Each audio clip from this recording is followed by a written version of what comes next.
Les autorités haïtiennes ont débloqué 165 millions de gourdes pour indemniser les anciens militaires démobilisés. C'est ce qu'a révélé le ministre de l'Intérieur et des collectivités territoriales, Thierry Maillard-Paul. Intervenant à la rubrique Le Point de Radio et Télé Métropole, le ministre précise que le gouvernement entend décaisser une troisième tranche en faveur des ex-membres des FADH afin de fermer une fois pour toutes ce dossier. Je sais que yo pour qu'on finisse terminer avec tout paiement yo. Mais ça a coûté combien à l'État pour mettre le dossier à ce niveau-là? Ça a coûté combien d'argent à l'État? Et je crois que l'homme t'a fait débloquer 165 millions, et t'as supposé être un dernier tranche, troisième tranche là, mais nous sommes en négociation avec les responsables pour nous faire un règlement global. Parce que nous réalisons que nous avons tellement longtemps pour nous toucher que c'est mieux que nous te fini une grande fois pour toutes, de façon à passer à autre chose. Puisque on connaît que quand même, malheureusement, pas de opportunité en là pour nous parler de sécurité, problème de sécurité nationale que nous mettons sous pied, que nous mettons sous pied avec un corps pompier, un corps garde-côte, un corps police environnementale, un corps police frontalière, direction de la protection civile et prévention des risques et des désastres pour lui former une graine qui a adressé le problème de la population et permettre que la population sente que lorsqu'il problème, tout acteur qui a aidé ensemble et puis il a réagi immédiatement. En plus de ça, on a venu ajouter un corps qui a un paquet d'ambulances à travers le pays pour qu'elle réponde utilement. Malheureusement, on n'a pas eu le temps de débattre sur ça.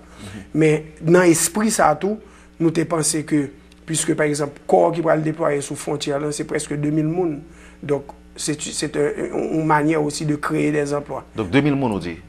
Au moins 2000, je crois que 2000, entre 1500 et 2500 personnes qui vont être déployées sur la frontière à tous les points frontaliers pour assurer immigration, avec un roulement. Puisque on connaît que jambé frontière, c'est pas. Et moun ça, c'est pas mon va prendre dans la police.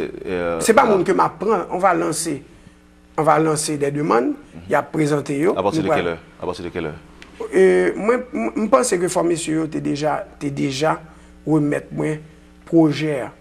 Et ça a été un petit peu retardé parce que avec les changements que nous faisons au niveau immigration avec immigration, mais parce que c'était notre actuel directeur qui est en charge de ça, mais je pense que son bail a fait, si ce n'est pas aujourd'hui, elle a fait lundi.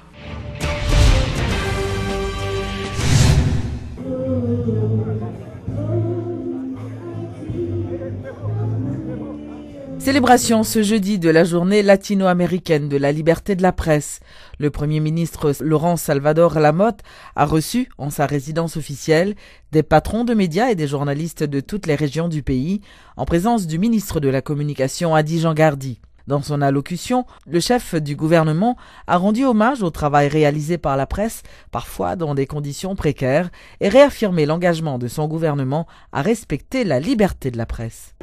En tant que chef du gouvernement, que vous espérez le véritable changement dans les relations entre le gouvernement et la presse. Ces changements, comme vous pouvez le remarquer, ont déjà commencé.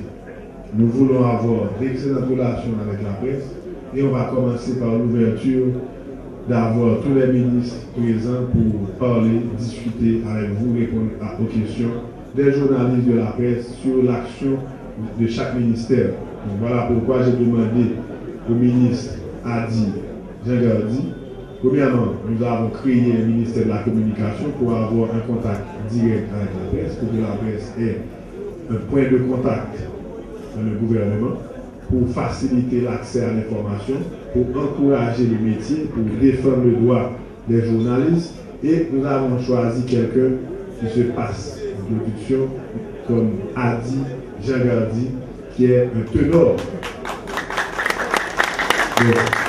C'est l'occasion pour moi de vous féliciter pour votre travail et vous applaudissez maintenant, c'est bien, mais j'aurais voulu que dans 4 ans, quand on finit le travail, que vous pourriez apprécier le travail que ce gouvernement aura fourni à la population et à la presse. Donc, Adi, aujourd'hui on applaudit, on suit de près. et on veut avoir vraiment un travail de qualité pour que la presse, pour qu'on passe de la parole aux actes. Parce que ça ne doit pas être de pompeuses déclarations. Donc moi je crois dans les résultats, je crois que on a la responsabilité historique de venir avec des résultats, de casser la pratique de belles paroles, de beaux discours, mais nous voulons, quand nous partons, eh bien, de laisser un bilan exemplaire, un bilan où il n'y aura rien à dire. L'ancien sénateur du Nord-Est, Rudolf Boulos, demande au président de la République de prendre la bonne décision en ce qui concerne la publication ou non de l'amendement de la Constitution. M. Boulos conseille au chef de l'État de ne pas tenir compte des pressions internationales ou nationales dans le cadre de ce dossier. Nous-mêmes législateurs, nous-mêmes société civile, nous-mêmes entrepreneurs politiques et hommes politiques, nous remettons président tout dossier en amène.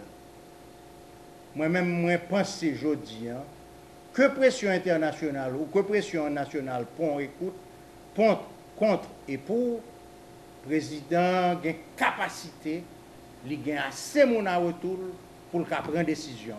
Tout travail en fait, au fait, ou bien dire, ça qui pour et ça qui contre, le président a tous les deux dans la main.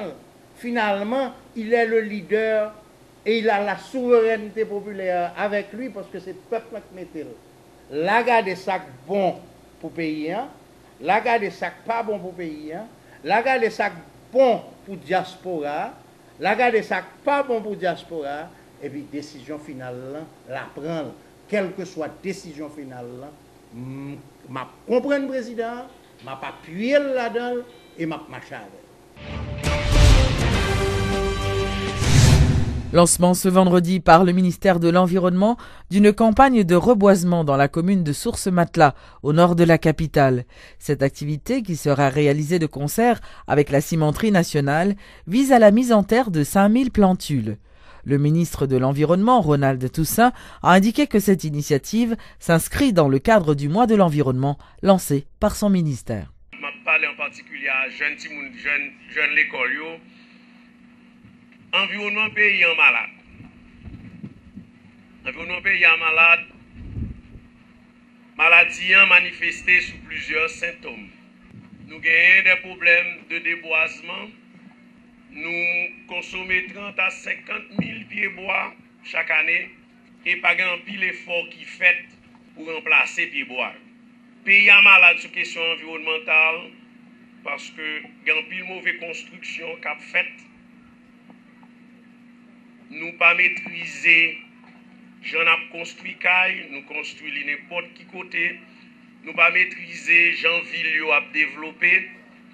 Ça fait que les grands piles béton sous domonio, les grands piles béton l'amitant à vigno, ça empêche l'eau à couler, l'eau à infiltrer, ou bien plus de l'eau cap dégringoler, by tracas. Lancement ce vendredi par les responsables du ministère de la Santé publique d'une campagne de sensibilisation contre la malaria. Plus que 300 000 cas de malaria par année dans le pays. Nous te dit avec activité de malaria, de lutte contre la malaria, distribution moustiquaire et officiers sanitaires que nous allons remettre en place pour nous former pour être capable de tous côtés dans le pays. Traitement gîte, ça va empêcher les gens de des gens. Avec ça, nous pensons que nous sommes capables d'arriver jusqu'à 50 000 par année.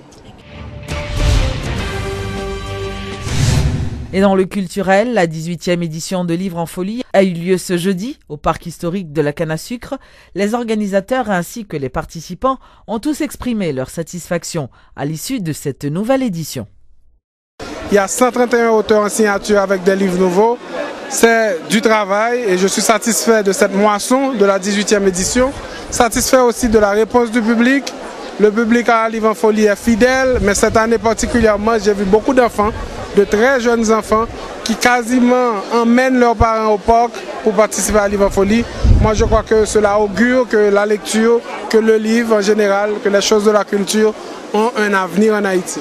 Je ça me fait très chaud au cœur parce que c'est la première fois qu'un poète est célébré. Première fois, ça voudrait dire que ça n'a jamais été le cas auparavant? À ma connaissance, jamais. Lorsque vous avez été informé de ce choix, qu'est-ce que ça vous a fait? Moi, j'étais très heureux. Je me suis dit, bon, pour une fois, la poésie sera à l'honneur.